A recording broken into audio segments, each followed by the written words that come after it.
What's going on, y'all? I'm sitting here thinking about me and Julius' conversation the other night, and he brought up how he loved our kids, and we were talking about discipline and not having to discipline them to a certain degree for every little thing, for every single thing that they do. And somewhere in that conversation, we brought up the type of parent that I was to JJ whenever he was younger. And just being real, I was not the best parent. I was not the best mom. I had attitudes all the time. I was angry, frustrated, just irritated all the time. And the crazy thing is, in that moment, and it was years. It wasn't just like a season. It wasn't a month or anything like that. Like, this went on for years. I didn't recognize, I wasn't able to recognize the damage that I was causing. I was 100% going based off of how I felt. I didn't understand at the time that I was depressed, that I was stressed out. Like, I knew that I was frustrated. I knew that I was irritated. I knew I felt overwhelmed and underappreciated. And none of this is an excuse at all, but just stating the facts. At that time, I was not able to recognize what damage I was causing in our son. And so, because of the way that I was, he began to be angry all the time because that's what he knew. That's what he saw. He would walk around and he'll have an attitude, and he would question the moves that he makes, and, all of the things. And I look at that today, and I've had the conversation with him, just being open and transparent. And I apologize to our son for the way that I was as his mom. I apologize to him for how I treated him. Not saying that I abused him or neglected him or anything like that, but I ruled with an iron fist. So everything, you got a whooping.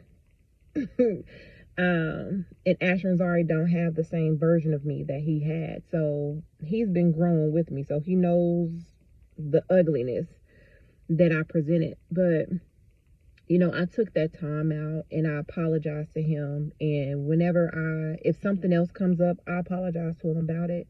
And this is not for him to be able to manipulate or try to hold it over my head. Absolutely not. It's just so that he can see me taking accountability for my actions, and for him to see that you are worthy of respect, that you are worthy of love. Also, for him to understand that mama and daddy, we're not always right. We don't know everything. We don't dot every I and cross every T. We don't get it right all the time. But I'm just saying all of this to say, mothers, even fathers, I know we love to use the scripture saying, children, obey your parents. Absolutely. Kids, they do need to obey their parents. However, it also says for us, well, it says fathers, but mothers take heed as well. But not to provoke our kids, not to provoke your sons. So just because you are the parent, just because you're the mother or the father, doesn't mean that you get to go around here like King Macho or Queen Macho and just, treat them any kind of way because they're your kids. They are kids, or they're kids now, but they have to grow up to be adults.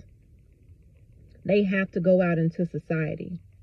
Do you want somebody outside to treat your kids the way that you treat them? Do you want somebody outside to talk to your kids the way that you talk to them? Do you want somebody outside to tear them down the way that you tear them down? Whatever your situation is, however it is that you may be treating your kids in any negative light, I want you to think about that. We may see it as we're just disciplining them. Because again, like I said, when I was in it, I wasn't able to see it. But that's why I feel like it's real important for us to give our kids a voice. Allow them to be able to express themselves. Allow them to express how they feel. My kids will come to me and tell me, Mommy, you hurt my feelings. Mommy, you made me mad. Mommy, you did this. Or Mommy, so we allow them to be able to come to us and openly talk to us, and know that's not being disrespectful. No, they don't come to us with attitude and You know, it's all about how you say things. So our kids, they know. And JJ, that's something that he had to learn. But our kids, they know that even if it's an adult outside of home, they understand that they are also worthy of respect and of love and to be treated to a certain capacity as well.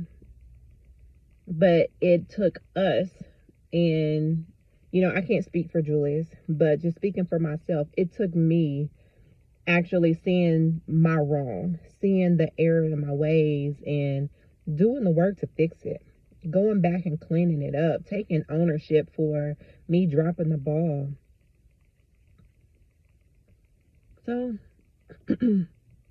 yeah, I mean, it's a whole lot more to it, but I just want to encourage you for real to take a step back and really think about how you treat your kids. If you are already doing those things, wonderful.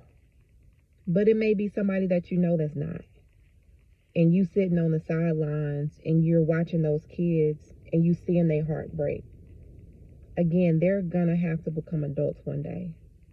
They have to go out to school. They're gonna have to go out and get a job. And do you want them to walk around here not knowing who they are? Do you want them to walk around with their heads hung low because of how you treated them? How you taught them they should be treated? Just something to think about. That's my TED Talk for the day.